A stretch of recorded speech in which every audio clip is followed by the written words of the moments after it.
Hindi ko yung pag ano, okay lang yan. Tayo lang talaga okay.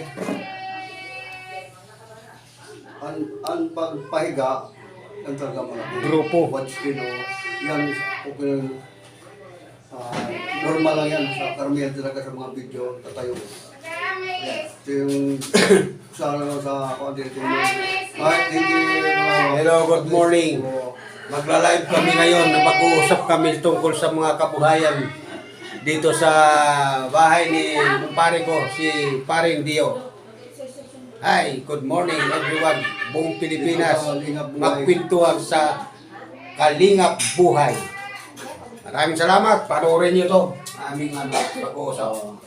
Isa lang po din sa content creator na isa rin naghanap din ng paano tayo gumanda ang pagbabago natin buhay. Usap kami ng aking pare, isang vlogger na rin na matagal na rin meeting niya magiging mapakinabangan na bilang vlogger. Kaya dito kami, ang usap-usap may tungkol sa yung paano ma-retrieve natin yung kayamanan ng yaman sa treasure nasa lugar ng Dinagat, bayan ng Lorito. Malapit sa Surigao City, dito naman sa Southern Leyte, andun na ako.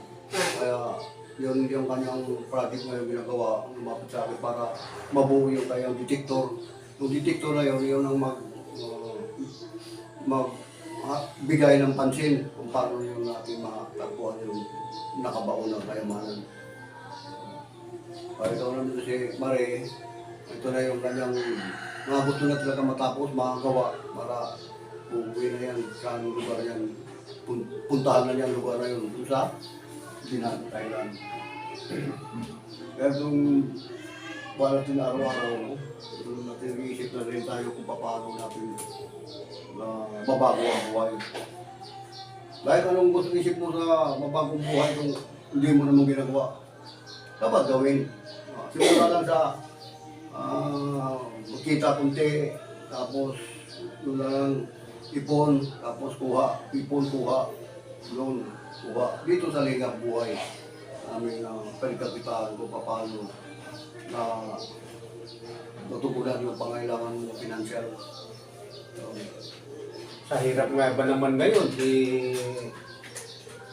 Hirap. Kailangan kailangan talaga mag-isip ng mag-isip grabe ng gasolina ngayon. 90 Kung paano po. pumaraan. Dito sa